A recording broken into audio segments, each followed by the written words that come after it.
In the late evening, after the last members of public have been ushered out of the building and the outer gates bolted shut, a swift and palpable change comes across the British Museum.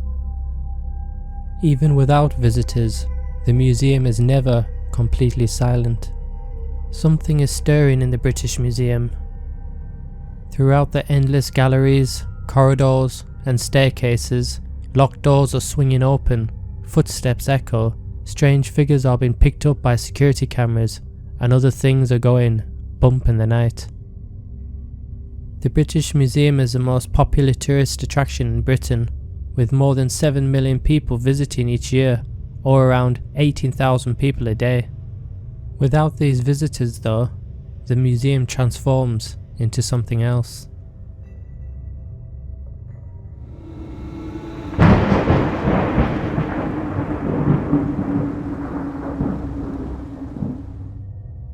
A thick silence fills the cavernous galleries that surround it, each one loaded with artifacts that encompass the arc of human history. The British Museum was first opened in 1759 and is home to the largest collection of ancient relics and bones, as well as some 8 million items from around the world, including more than 6,000 human remains. So it's not surprising that staff and visitors have experienced thousands of eerie happenings. For the staff who patrol the vast site, a night shift can be a frightening prospect. Take the time a night guard was trying to shut the massive doors of the gallery that housed the eerie Sutton Hoo helmet, thought to have been worn by a mighty 7th century king of East Anglia called Railwold.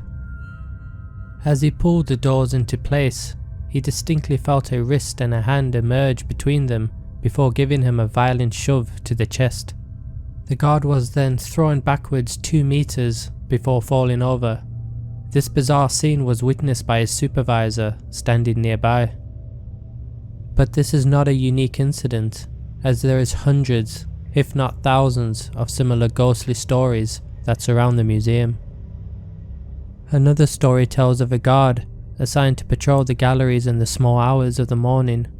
While on patrol, he found himself drawn to a particularly creepy object.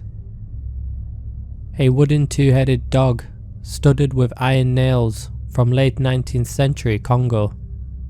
For some reason, he became fascinated by the object, which is said to be a symbol of mediation between the living and the dead, and felt some sort of power emanating from it. The guard then lifted his hand and directed it at the dog, at which point every alarm in the gallery went off. Understandably shaken by this incident, he told his brother, and when 2 days later the two men visited the gallery during normal opening hours, and he again pointed at the object, the alarm sounded once more of their own accord. The story of the mechanical galleon is another tale with no simple earthly explanation. Made in the late 16th century in southern Germany, it is an extraordinary piece of craftsmanship, part automaton and part clock. Multiple visitors have claimed to see the face of a little girl staring back at them in the reflection of the glass while viewing the galleon. She seemed to be dressed in clothes similar to the period the galleon was made. Is this little girl somehow connected to the ship? The north and east stairwells of the museum have seen some of the highest volume of supernatural phenomena, and perhaps it is no surprise to learn they are at either end of the Egyptian gallery. This gallery room holds many human remains in the form of mummies, which some might feel are not exactly resting in peace. One experienced by a member of staff at the museum tells, "I went up to the Egyptian mummy gallery in the middle of the night just to check it out and see if things were alright. I opened up the gallery and it was absolutely freezing, and this was a summer's evening during a heat wave. It was so cold I could see the breath coming out of my mouth. It was like walking into a freezer. There was also this odd smell that I couldn't describe. There was an eerie feeling about it and my stomach turned over. I fetched security, and by the time we returned to the gallery, the cold air an eerie feeling had vanished. Sometimes visitors leave behind strange objects in the galleries. Once a mummified ancient Egyptian hand was left behind after closing time, with a note explaining they had found it among their grandfather's things after he had died, and that it had brought them misfortune and that they wanted it properly disposed of. One of the strangest episodes at the museum concerned an exhibition about Germany during World War II, mounted a few years ago. At 2:30 AM one morning, an alarm went off, triggered by the pull handle in a disabled toilet. This is usually a handle that can be pulled in an emergency, or if the disabled person using the toilet needs help. When it was investigated who might have pulled it, nothing was found. The guards were on the verge of giving up until their supervisor contacted them via radio, informing them they could see orbs of light on the CCTV camera hovering around the guards. The guards themselves, however, could see nothing in person.